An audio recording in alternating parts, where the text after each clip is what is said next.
At my son's wedding, my sister lifted her glass toward his boss, smiled the way she smiles when she wants something, and introduced me as the unemployed one who lives off the family.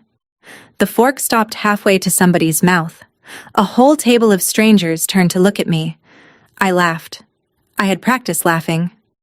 Then the man beside her set his glass down on the linen, slow and careful, and I watched Sandra's smile freeze on her face. What none of them knew was that the man she'd just tried to impress had spent 3 years trying to find me. Welcome back to Calm Drama Stories, where we sit with the quiet women nobody counts, the sisters and daughters and mothers, right up until the room finds out exactly who it was talking to. Drop a comment where you're watching from, and be sure to subscribe. My name is Melanie Sinclair, and I am 46 years old.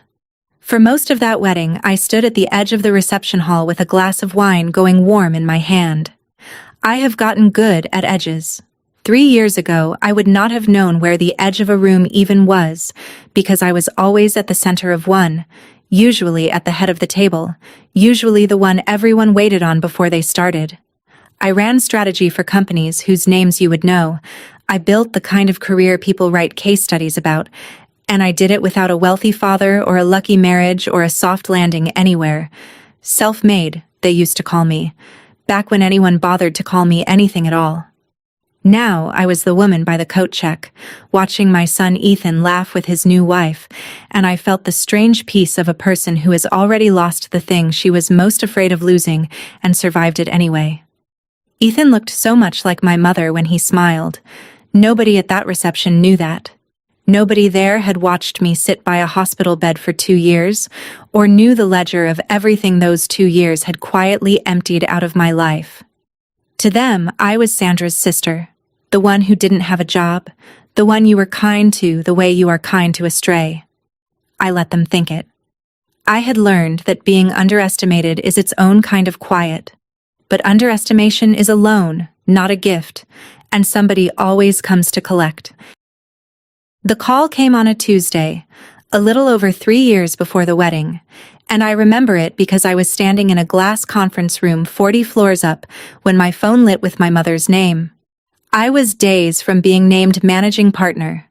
I had spent 20 years reaching for that specific door, and it was finally swinging open.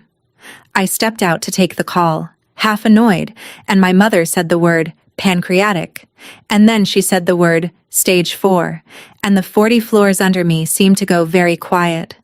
She was 68. The doctors gave her numbers, and the numbers were small, and I did the only math that mattered to me while I stood in that hallway with the city spread out below like something I no longer cared about. I could keep the door, or I could keep the time. I did not agonize the way people expect you to. I went back into the room, and I told the partners I was withdrawing my name, and I watched 20 years rearrange themselves into something else. Sandra was in a different city then, and I called her that night. My sister said something to me on that call, quick and light, that I did not understand for 3 whole years. When I finally understood it, I understood everything else about her too. But that came much later, at a table with white flowers and a man setting down his glass. That night, I only heard the words and let them go. Here is the thing people get wrong about my sister and me. We were both asked. When it became clear our mother could not be alone, the family had a version of a meeting, the kind that happens over speakerphone with too many people talking. Somebody said it plainly. One of us would have to step back. Sandra was a manager then, mid-level, clawing her way up a firm she was terrified of falling out of, and when the question landed, she said, "I can't just throw away everything I've built." She said it fast, like she'd rehearsed it, like she needed us to hear the certainty before we heard the refusal. And the awful truth is that I understood her. I have thrown away everything I built. I know the exact weight of it. Sandra was not a cartoon. She was a woman who had climbed a long ladder in the rain and could not imagine letting go of a single rung. So I said I would do it. I said it the way you volunteer for the thing nobody else will touch. Half pride and half love, not knowing yet that the world keeps 2 different sets of books. One for the people who stay, and one for the people who leave. I did not resent her then. I want to be honest about that. The resentment came later, and it did not come from the caregiving. It came from what she decided the caregiving meant. 2 years is a long time when it is measured in medication schedules. I learned the language of oncology the way I once learned the language of mergers, fluently and against my will. I sold my apartment and moved into something smaller so the numbers would stretch. I drove her to appointments at 6 in the morning and learned which nurses were gentle and which were merely fast. My phone, which had once buzzed all day with people who needed my judgment, went quiet. And then it went dead. And I did not have the energy to grieve that on top of everything else. Some nights my mother would surface from the fog of the drugs and look at me with perfect clarity, and one of those nights she said something I have carried like a stone in my pocket ever since. She held my hand and she said, "They'll measure you by the room you're in. Don't you dare measure yourself the same way." I told her she was being dramatic. She told me she was dying and had earned the right. We both laughed, and it was a real laugh, not the practiced kind. That was the last good week. There is a mercy in not knowing which week is the last one until it is already behind you. My mother died in the spring, and something curious happened at her funeral. People began talking about me in the past tense. Not about her, about me. An aunt patted my arm and said it was such a shame what I'd given up, wasn't it? And how I used to be so impressive. Sandra flew in for 2 days, wore beautiful black, and cried in a way that made several people comfort her. By the end of the reception, she had somehow become the grieving daughter, and I had become the tired woman who'd been handling things. She told a cousin, warmly, that she was so worried about me, that she hoped I could find my footing again, as though I had wandered off a path rather than carried our mother to the end of hers. I stood in my mother's kitchen holding a casserole dish somebody had brought, and I felt the whole story of the last 2 years being quietly rewritten around me by people who had not been in the room for any of it. That is the thing nobody warns you about caregiving. You give up the visible life, and then the people with visible lives get to narrate what your invisible one was worth. Sandra was already building her version, and her version did not have me in it as a hero. It had me in it as a warning. A year passed. I did the paperwork of death, which is its own second job, and I let myself feel nothing much, and slowly I started sleeping again. Then Ethan called with the best news I'd had in years. He was getting married. He'd met Claire, and she was kind and steady and clearly good for him. And when he asked me to be there, my whole chest ached with something that wasn't grief for once. But near the end of that call, my son got quiet. And then he said the thing that told me exactly where I stood now. He said, "Mom, Aunt Sandra's going to be there, and she's got her whole thing about you being between jobs, and can you not, engage with it? For me, it's just one day." He was 24 and terrified of a scene at his own wedding, and I could hear that he loved me and was ashamed of asking in the same breath. I said, "Of course, honey. Of course." And I meant it, and it cost me something I didn't have a name for yet, because in that one small sentence my own son had told me which sister was the problem to be managed. Not the one who mocked, the one who might mind being mocked. I hung up and sat in the quiet a long time. Then I asked him gently, one more thing. Where was it he worked again? This firm he was so proud of. He told me the name like it was nothing. Meridian Strategy Group.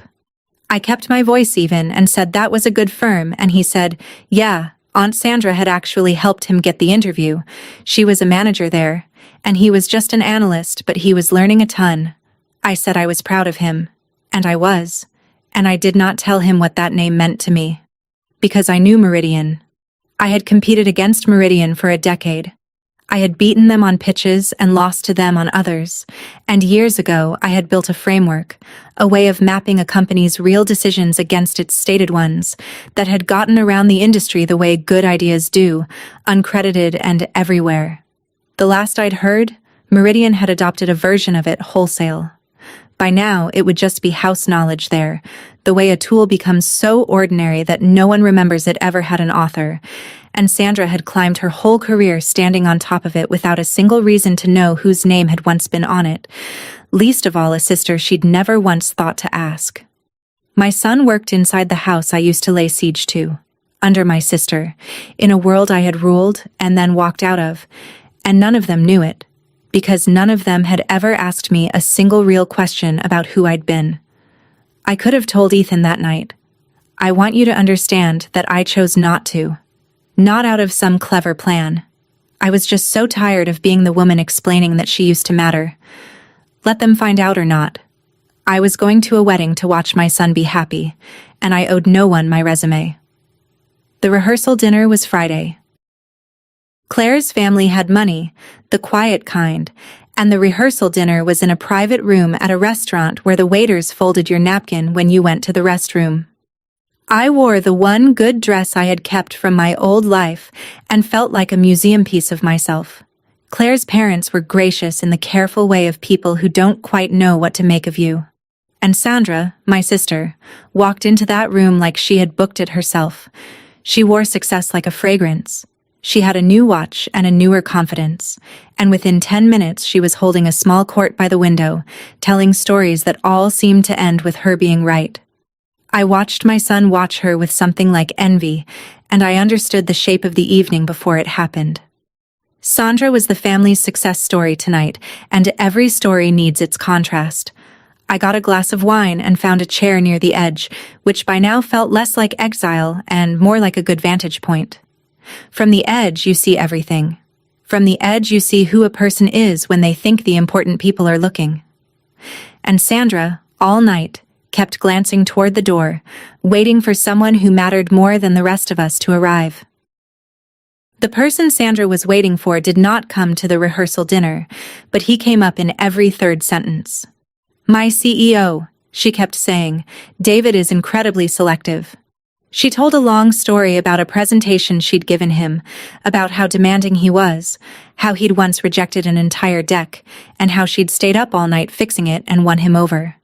She said his name the way some people say the name of a saint, they're hoping we'll notice their devotion. David. David Mercer. She dropped it in front of Claire's father, who nodded politely, and in front of my son, who beamed because his aunt worked so closely with the great man, and she dropped it, I noticed, while looking at me, as if to make sure I understood the distance between a woman who reported to David Mercer and a woman who reported to no one at all. I sipped my wine and said nothing. The name meant nothing to me yet. I had left the industry before Mercer's time at the top, and I had never met him. But Sandra didn't know that either. She just knew that I used to be somebody and now was no one, and she wanted the somebody in me to hear how far she had climbed. She wanted an audience for her ascent.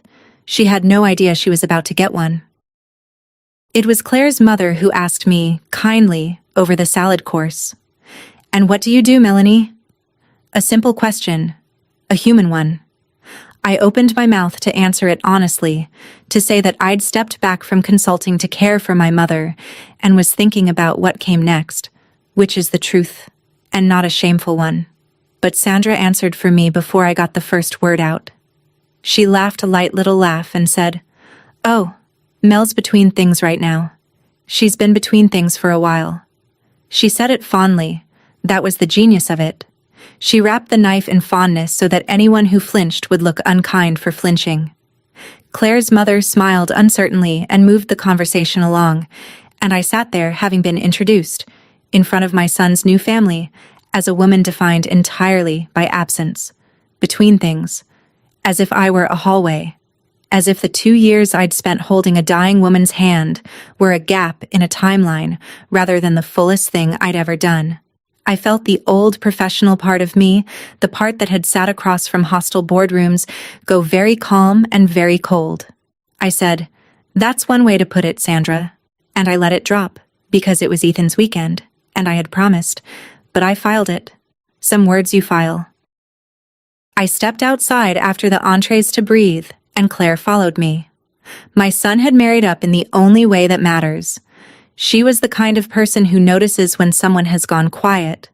She stood next to me in the cool air and didn't fill the silence right away, which told me a lot about her. Then she said, "Ethan told me you took care of your mom. For a couple of years. That must have been really hard." And that was it. That was the whole thing. She asked me about the actual life I had lived instead of the empty space around it. I told her a little. I told her about the 6 a.m. drives and the gentle nurses and the last good week. She listened like it was worth listening to. At one point she said, "That's not nothing, you know. That's kind of everything." I had to look away at the string lights for a moment. It is a strange thing to have your own son's wife be the first person in 3 years to hand you back a piece of yourself. When we went back inside, Sandra was mid-story again, and Claire caught my eye across the room and made a small, private face, the kind that says "I see it too." I had an ally now. I didn't know yet how much I would need one, or how little, in the end, I would use her. The moment I keep coming back to happened over dessert, and it happened with paper. Claire's father mentioned in passing that he might need some consulting help for his own company down the line. Nothing serious, just thinking out loud. And Sandra moved like a shark that has smelled the water change. She reached into her bag and produced her business cards, Meridian Strategy Group embossed in navy, her name and her title in clean type, and she fanned them out on the tablecloth like a winning hand of cards and slid them toward Claire's father with a smile. Then she turned to me. She let the pause sit just long enough for the table to feel it, and she said, "Do you have one to give them, Mel? Anything at all?" The table went quiet in that specific way. Everyone understood the question was not about business cards. It was about whether I existed. And I did not have one. I had left my old cards in a drawer 3 years ago along with the rest of that life, and I had not made new ones because I did not yet know what they would say. So I sat there, empty-handed, in front of my son and his new family, while my sister's little navy cards lay fanned across the linen like proof of who was real and who was not. I smiled and said no. I was fresh out. Sandra smiled back, satisfied, and the dessert plates came, and the moment passed for everyone but me. I would carry those fanned cards in my mind all the way to the reception. If you have ever stood in a room holding nothing while someone spread their little cards like a winning hand, you know the exact sound that silence makes. Tell me in the comments, did you smile too? Stay with me. This one turns. That night, back in my small apartment, I did something I hadn't done in a long while. I took down a box from the top of the closet. Not documents, not old contracts, nothing I could have waved in Sandra's face. Just a photograph. It was of my mother and me at an industry conference maybe 15 years back, both of us laughing at something outside the frame, me in a badge and a blazer, her having flown in just to watch me give a keynote she didn't understand a word of. She used to do that. She'd sit in the back of rooms where her daughter was the expert and she'd beam. I sat on the floor of my apartment and looked at that photo and I asked myself the question I had been outrunning for 3 years. If I don't produce anything, am I anything? If no one is measuring me, do I still count? It's an ugly question to catch yourself asking. It meant that some part of me had started to believe Sandra's math, the world's math, the arithmetic that says a woman with no title is a woman with no worth. I didn't cry over it. I just sat with the picture and let the question be honest for once, because you cannot fix a rot you refuse to name. My mother's voice came back to me from that last good week. Don't you dare measure yourself the same way. I put the photo in my purse. I don't know why. I just wanted her at the wedding. The morning of the wedding, Ethan needed help with his tie. He always has. He came to me in the little room off the Vineyards Chapel with the ends of it hanging loose, and that helpless look he's had since he was 6, and I stepped in and did the knot, the way my own father taught me. His hands were shaking a little. Nerves. I smoothed his collar and looked at my boy in his suit and had to breathe carefully. He looked at me in the mirror. Both of us reflected, and for a second his face crumpled just slightly. "Mom," he said, "about what I asked you on the phone, about Aunt Sandra. That wasn't fair of me. I know it wasn't." I told him it was fine. He said, "It's just, she gets loud and I didn't want..." And I stopped him. I said, "Honey, this is your day, and I am not going to be a single ounce of trouble in it. That's a promise, and I mean it as a gift, and not a sacrifice." He hugged me too hard, the way he did when he was small and scared of thunder. Over his shoulder, I could see the vineyard through the window, the white chairs, the people arriving. I had promised him peace, and I intended to keep that promise. What I did not yet know was that peace was not going to be mine to keep or break. Someone else was going to reach for the pin. The ceremony was beautiful and short, which is the correct way for a ceremony to be. Then came the reception, in a long hall with open sides and grapevines climbing the posts and string lights against the dusk.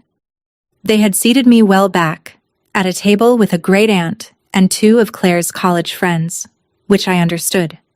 The front tables were for the people the day was performing for.